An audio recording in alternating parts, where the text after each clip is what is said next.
دی پارز سیپرن دی قاد شهر در سرورن گل دی پارز.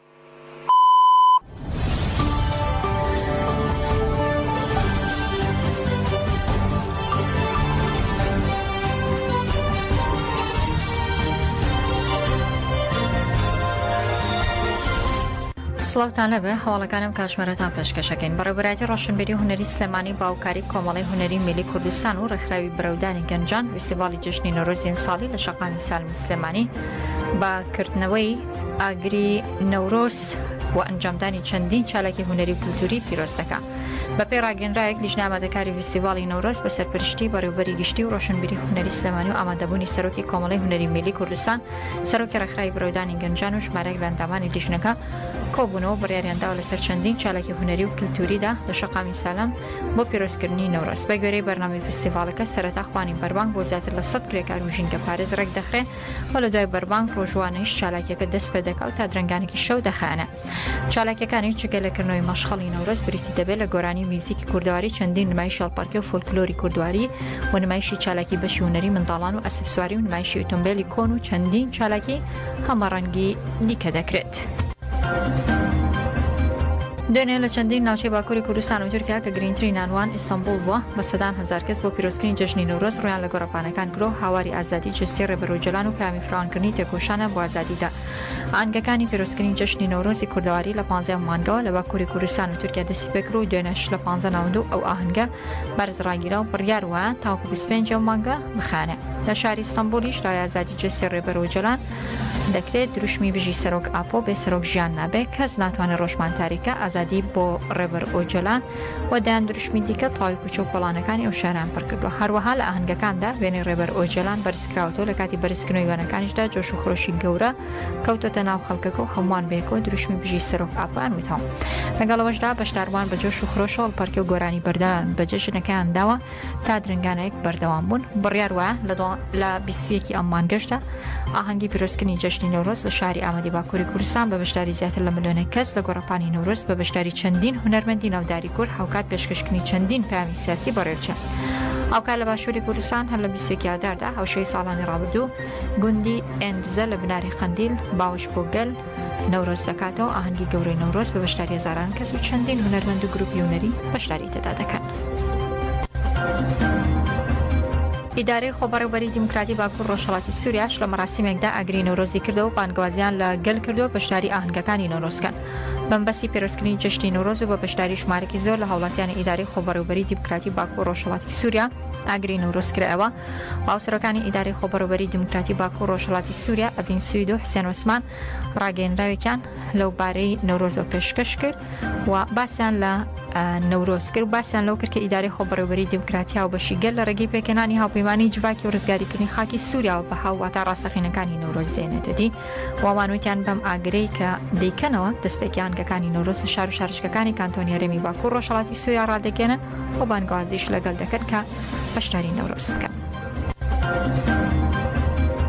کۆمسیۆنی باڵای سەربەخۆ هەڵبژاردنەکانی عێراق وڵاوی کردوتەوە ئامادەکاریەکانی لایەنەکان بۆ ئەنجامدانی هەڵبژاردنی پەرلەمانی هەرێمی کوردستان دەست پێ دەکات تاوەکو 23 حزب و قاری سیاسی نیان لە 4 بازنەی هەڵبژاردننی هەرێمی کوردستان تۆمارکراوە. کۆمسیۆنی باڵای سەربەخۆ هەڵبژاردنەکانی عێراق لەبارەی ژمارە و حزب و هاوپەیمانی و کاندیدە سەربەخۆوانی کە بۆ هەڵبژاردننی پەرلەمانی هەرێم لایەن تۆمار کردووە باسی لەو کردووە کە لە 5 ئادارەوە تاوەکو 14 هەمان مانگ دەرگا بۆ تۆمارکردنی ناوی حزب و هاوپەیمانی و کاندیدە سەربەخۆکان بۆ هەڵبژاردننی پەرلەمانی هەرێمی کوردستان دەکرێتەوە تێدا 33 حزب و قاری سیاسینان لە 4 بازنەی هەڵبژاردننی هەرێمی کوردستان تۆمارکرۆ بەمبەستی بەشداریکردن لە پرۆسی هەڵبژاردننی پەرلەمانی هەرێمدا. ئەماژە بۆشکراوە لە پارێزگای هەولێر 14 لایەن و دو هاوپەیمانی 23 کاندیدی سەربەخۆ بەشداری ئەم پرۆسە دەکەن جگە لە بەشداری 13 حزب و 19 کاندیدی سەربەخۆ لە پارێزگاکانی سلێمانی و هەڵەبجە هەروەها 6 حزب و 16 کاندیدی سەربەخۆ لە پارێزگای دهۆک بوونیان هەیە. لە 10 حزیرانی ئەمساڵ بە سەرپەرشتی کۆمسیۆنی باڵای سەربەخۆ هەڵبژاردنەکانی عێراق هەڵبژاردننی خۆری شەشەمی پەرلەمانی هەرێمی کوردستان بەڕێوەچێ تێدا 23 حزب و هاوپەیمانی خوان بۆ هەڵبژاردنەکە تۆمارکردەوە بەپێی بڕیاری دادگای فیدرالی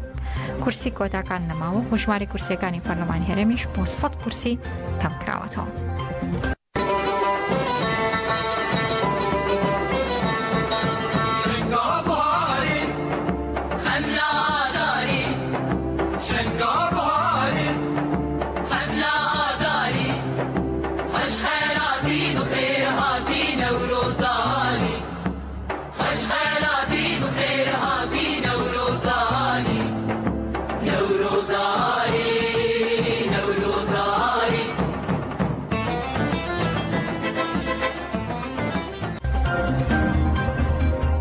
پاش بڕیارەکانی دادگای فدرالی وەزارەتی دارایی عێراق بۆ موچەی فەرمانبەرانی هەرێم بڕی 560 ملیار دیناری ڕەوانی هەرێم کردووە، بەڵام حکوومەتی ماوە بەسەرچووی هەرێم بە بیانووی نەناردنی تەواوی پارەکە دەستی بەسەر موچەکەدا گرتووە و دابەشی ناکە. مامۆستان و فەرمانبەرانیش دەڵێن هەڵبژاردندا تۆڵێکی قورس بە دەسەڵات دەکەینەوە.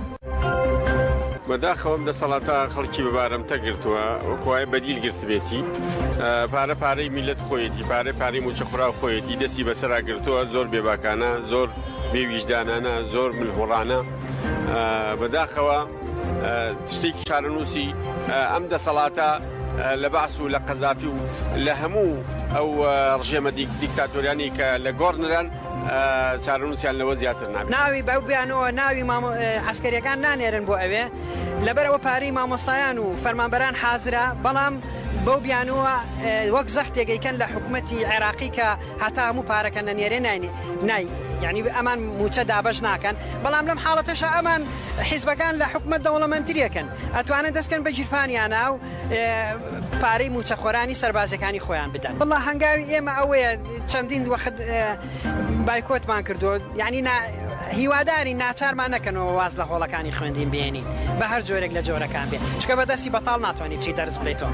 لیستەکە پێمان هێناوە، لیستەکە دەمێکە پێکمان هێناوە ئیعلانیشمان کردووە، بەڵام کەم تا زۆر نەگەیشتۆتە زۆر، یعنی ئەمە نزیکەی 8 مانگە خەریکی ئەم لیستەین، ئیعلانیشمان کردووە و پەیجی خۆشمان هەیە.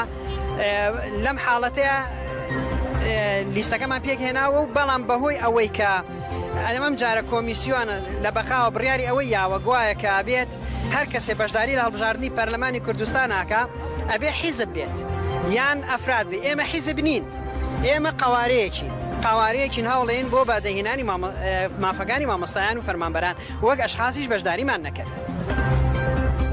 ئەمڕۆ 6 ساڵ بەسەر داگیرکردنی کانتۆنی ئەفریندا لەلایەن دەوڵەتی تورکە و چێتەکانیەوە تێدەپەڕێت کە وێڕای داگیرکاری سیاسەتی گۆڕینی دموگرافیا و قڕکردنی ژینگەی لە ناوچەکە جێبەجێ دەکرێت. لە تشی و داگیرکاریانش 7 ساڵە لەلایەن هێزەکانی ڕزگاری ئەفرینەوە بەرخۆدانی بێن و تێکۆشانی مەزن ئەنجام دەدرێت.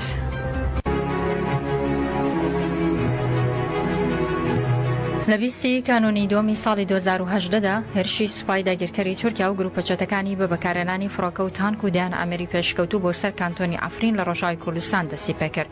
لە پاش داگیرکردنی شارەکە لە ژدەی ئاداری 2018دا بە سیستەماتیک دەستیان بە سیاسەتی گۆڕینی دیموگرافیای خێناویکردن، بەتورکردن و تاڵانکردنی ئەو شارە کرد. بە گوێرەی سەرچاوەڕێمەکان ئێستا زیاتر لە 50 بۆ 60 بن کە و سەربازگەی سوپای تورکیا و چێتەکانی لە کانتۆنی ئەفریندا هەیە کە تێیدا تەکنۆلۆژیای پێشکەوتووی شەڕ و چەکی قورسیان جێگیر کردووە، لێو هێرش دەکەنە سەر ناوچەکانی شەهبا و شەرا و شێراوە. هە لەگەڵ داگیرکردنی ئەفریندا دەوڵەتی تورک و چێتەکانی دەستیان کرد بە کوشتن و ڕفاندن و دانیشتوانی ناوچەکە.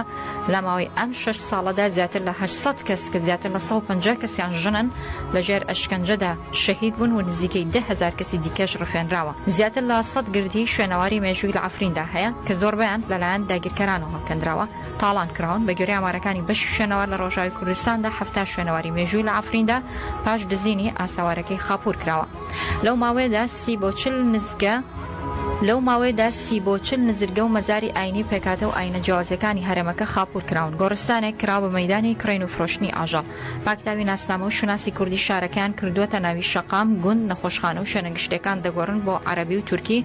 بۆ نمونە ناوی مەیدانی ئازادی لە ناوەندی شارەکە گۆڕاوە بۆ ئەتاتورک، ناوی شەقامی بازنەی نوورۆزیش کراوە بە سەلاحەدین، هەروەها ناوی شەقامی بازنەی کاوی ئاسنگەریش کراوە بە چڵە زەیتون. لەگەڵەوەشدا ئاڵای دەوڵەتی تورک و چێتەکانی لەسەر هەموو ناوەندەکانی هەڵکراوە بە تەواوەتی بۆ بەناوچەیەکی سەربازی. هەروەها زمانی تورکی کراوە بە زمانی سەرەکی قسەکردن و هەوڵاتیان ناچار دەکرێت کە ناسنامەی تورکی دەربهێنن و بەلیرەی تورکی مامەڵە بکەن. واتە دەیانەوێت بەرگێکی نوێی عوسمانیزم بۆ شارە کوردێدا بتاشن. دەوڵەتی تورک و چێتەکانی ئیکۆسایدی ژینگە و سروشتی ئەفرین دەکەن و 600,000 داریان بڕیوەتەوە، هەروە زیاتر لە 20,900 دار و زیاتر لە 44,000 هەکتار ڕەز و باخ و دارستانیان سوتاندووە.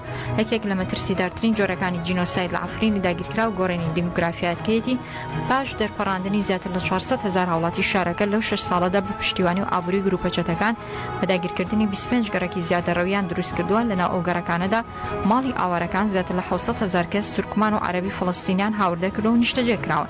بە گوێرەی یاسانی وڵاتیەکان هەبوونی ئەم کردەوە سیاسەتانە بە تاوانی جینۆسایدە ژمار دەکرێت و یەک ئامانجان لە پشتەوەیە ئەویش تورکاندن و گۆڕینی ناسنامەی کوردی شارەکەیە بۆ ئەوەی لە ڕۆژاوی کوردستان دای ببڕن و بیخەنە سەر تورکیا. دوای 6 ساڵ لە داگیرکردنی عەفرین بە تەواوی لە پشتیوانی و هاوکاری ناوخۆیی و نێودەوڵاتیەکان دابڕاوە. نمونەش لە کاتی بوومەلەرزەکەی 6 شوباتی ساڵی ڕابردووی دەوڵاتی تورک ڕێگری کردووە کە هاوکاری مرۆیەکان بگات بە ناوچەکە و بەدایان کەس لە ژێر دار و پەردووی باڵەخانی ڕووخاوەکاندا گیانیان لەدەساوە.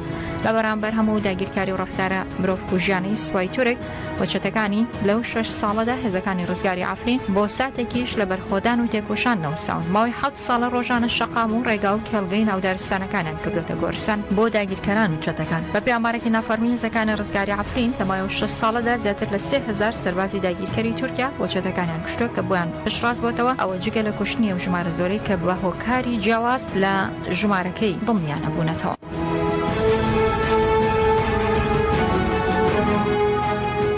تاژەیە لە پێنجەمین ساڵاتی داگیرکردنی عەفریندا گربوونەوەیەکی ئەنجامدا و ڕایگەیاندووە ئەوەی بەسەر عەفریندا هێنا دەیانەوێت هەمان پلان لەسەر شنگالی جێبەجێ بکەن بەڵام ئێمە هیچ بڕیارێک لە دەرەوەی ئیرادەی خۆمان قبول ناکەین.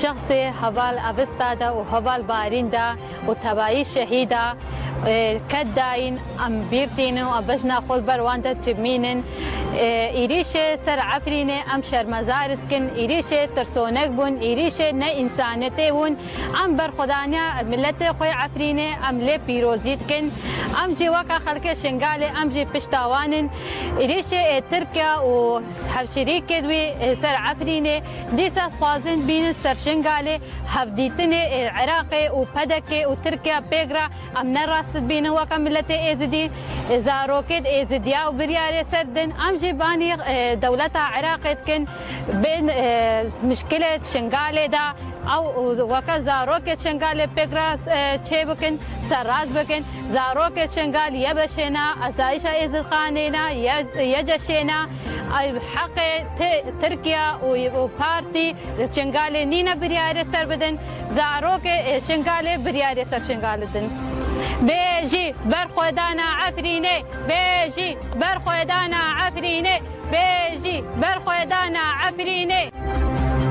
وتەبێژی وەزارەتی کۆچ و کۆچبەرانی عێراق دەڵێ 30 مانگی تەمووز پشتیوانەکانی حکوومەتی عێراق بۆ کامپی ئاوارەکان ڕادەگیرێ و هەلێک لە بەردەم خێزانە ئاوارەکان تا کەمپەکان چۆڵ بکەن لە بەرامبەر بڕی 4 ملیۆن دینار وەربگرن. عەلی عەباس وتەبێژی وەزارەتی کۆچ و کۆچبەرانی عێراق بە ئاژانسی ساڵی عێراقی ڕاگەیاندووە 30 مانگی تەمووز پشتیوانەی حکوومەتی عێراق بۆ کامپی ئاوارەکان دەوەسێ. ئاماژەی بۆش کردووە بڕی ئەو 4 ملیۆن دیناری کە بۆ خێزانێکی ئاوارە دابینکراوە لە بەرامبەر گەڕانەوەیان ڕادەگیرێ.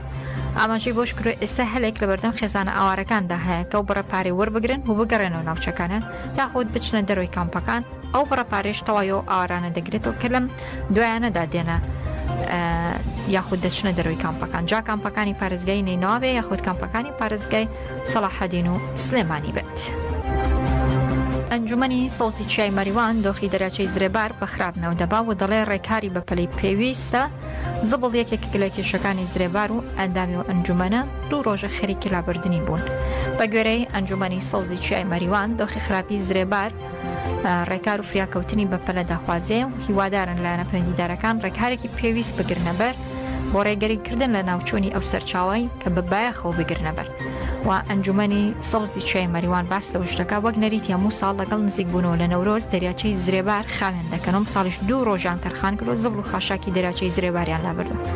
لە ڤیدۆیەکدا کە ئەنجومەنی سەوزی چیای مەریوان لە ڕۆژی هەفتەی سێی ئەم ساڵ بڵاوی کردوتەوە دەیان کەس لە ئەندامانیەوە ئەنجومەنە لە هەڵمەتی خاوێنکردنەوەی دەوروبەری دەریاچەی زرێبار و نێو دەریاچەکەشدا بەشداریان کرد. ئەنجومەنەکە دەڵێ چالاکبانانی و ڕێکخراوە لە 2 بەرنامەی جیاوازە ڕۆژانی پێنجشەممە و شەممە ڕۆژانی 14 و 16 ئادار ئەو هەڵمەتیان ئەنجام داوە. دەریاچەی زرێباری مەریوانێکێکە لە شوێنە سەرنجڕاکێشە گشتێرەکانی ڕۆژهەڵاتی کوردستان و ئێکۆسیستەماتێکی ناوازەی هەیە